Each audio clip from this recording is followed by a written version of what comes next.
Assalamu alaikum, guys. This is Zarlasht Khan. I'm doing a continuation from my first video that I made on the Quran, which was the clear Quran. Um, there's a copy of it right here. Uh, it's called a thematic English translation. Dr. Mustafa Khattab is the writer or the translator. So basically, it's simplified, clear, simple English, straightforward. It resonates with the people of today, I guess. It's easier to understand. Again, I'm doing this just to try to clarify some things if I can, and just to read basically. And this Quran, basically, the first chapter starts with that word read, and that's why it's very important for us Muslims to be educated, to be able to read, to be able to write. Even though our prophet was an ummi, means he was an unlettered prophet, that he had never gone to school, he had never learned. There was nobody who taught him ever anything. Basically, everything that he gave us in this book came through the revelation through the angel Gabriel. Peace and blessings be upon him too.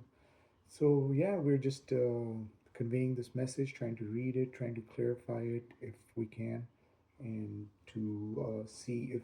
And again, if you guys feel that there's something different that needs to be done, if you guys want me to approach it differently, please always comment in the comment section. Let me know what I can do differently, and if it helps you guys to make those changes, or if it helps to stay the way I'm doing it. So, yesterday we did chapter 114, which was the last chapter in the Quran. And again, the reason for me starting from the back of the Quran is because they're smaller chapters. They're very linguistically beautiful, the way they have been written down, the way they translate, the way they come across, the meanings and the feeling that you get from reading these and understanding these is amazing. The chapters in the start of the Quran are a bit longer, actually quite a bit longer. So it's a little bit difficult to keep that train of thought and to keep continuing in that process, without first going through the smaller chapters and understanding and seeing how they go through. It's just a little bit, I guess, easier for some people, the smaller, easier, shorter messages. So today we're going to do chapter 113. It's called Al Falak, and in English that means the daybreak.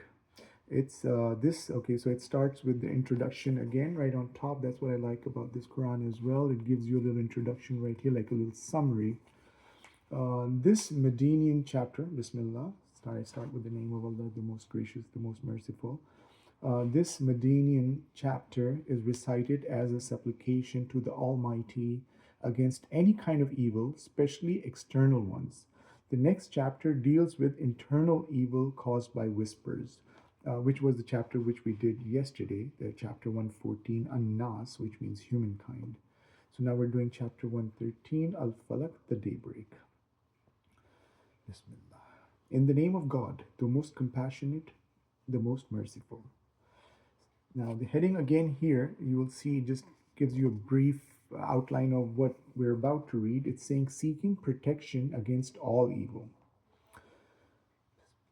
Say, O Prophet, I seek refuge in the Lord of the daybreak from the evil of whatever he has created, and from the evil of the night when it grows dark, and from the evil of those witches casting spells by blowing into knots, and from the evil of an envier when they envy. So basically, here Allah is addressing the Prophet, and he's telling him to how to ask for refuge, how to ask for protection from the evils. And so the first line in this paragraph is, say, O Prophet, I seek refuge in the Lord of the daybreak. So we're trying to seek refuge from all evil around us in Allah. Like we want to go into Allah to seek refuge from all the evils that are outside or around us or surrounding us.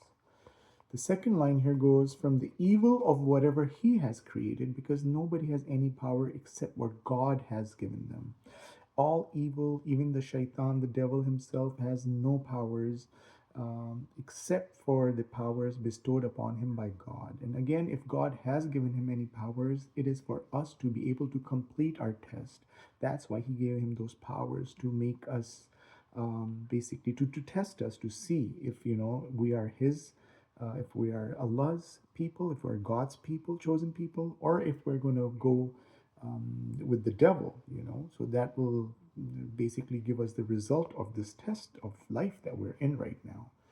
So number 2 line again, from the evil of whatever he has created, because we believe that nothing is created except by Allah's will and through Allah. Everything is through Allah, and he has created everything in this multiverse. Line 3, and from the evil of the night when it grows dark. So basically, we're seeking refuge in the Lord of the daybreak from number 2 was the evil. Number 1 was the evil of whatever he has created, and from the evil of the night when it grows dark. Okay, next line here goes, and from the evil of those witches casting spells by blowing into knots. Very interesting.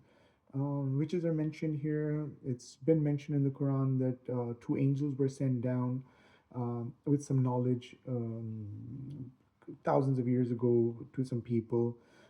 They came down with some knowledge about how to cast spells, and people could have used that knowledge for good. But again, the way we are humans, we always end up somehow into the negative part of everything. The evil aspect of everything overpowers us, and again, humans started using that knowledge for negativity, for casting spells on each other, making husband and wife fight, and things like that, things that God did not ordain that knowledge to be used for. And so that's why that knowledge was taken away from us. Some of that knowledge still lingers here. People still go through the process of doing magic and voodoo and this and that. And again, it is through Allah's will, through Allah's permission. Nobody has any power except for what our Lord allows us to do.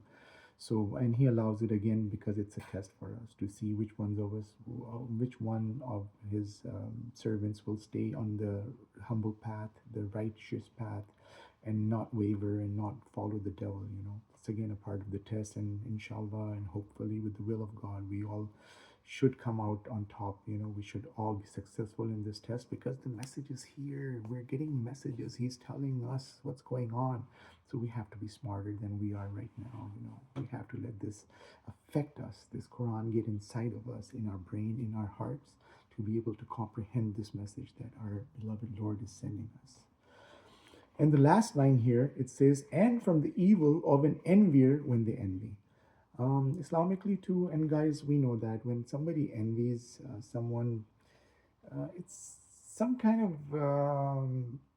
power in that envy that the creator has left. If you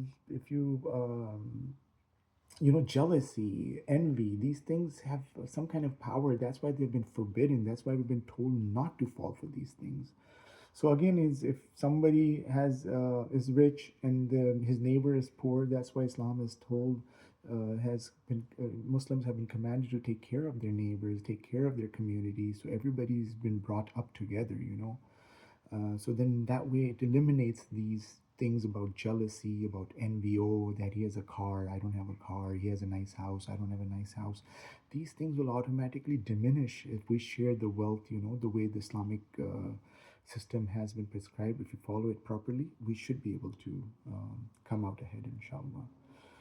So basically, that's it. This is how the chapter ends. I'm going to read it once more so you guys get the gist of it. Bismillahirrahmanirrahim. Seeking protection against all evil is the heading. Say, O Prophet, I seek refuge in the Lord of the daybreak from the evil of whatever he has created, and from the evil of the night when it grows dark, and from the evil of those witches casting spells by blowing into knots, and from the evil of an envier when they envy. Sadaqallahu Azim. So I hope it was helpful. I hope you guys got something out of this. We're going to make a little dua. Okay, oh Allah, please let us benefit from this message. Let us read, understand, and follow this Quran, implement it in our lives and live accordingly and worship you accordingly, my Lord. Please help us with that. We need your help for all goodness and to be protected from all evilness, my Lord. Please keep helping us like you've always done throughout millennia. You've always helped us through ages. So please keep helping us. We need your help. You're the only helper I know. So please keep helping us, God. Thank you for everything, my Lord. Okay, guys, this is the end of the video. Thank you so much for watching, and thank you for so much, for the first video that actually I put. I got some reviews, some people liked them, and I got some comments too. So I'm really grateful for that, and we'll keep continuing this. Again, I'm not editing anything. These videos are straight up. The way I record them is the way I post them. Again, feedback would be amazing. If you guys can give me some feedback, I would really appreciate that. Thank you so much. Jazakallah and Assalamu alaikum.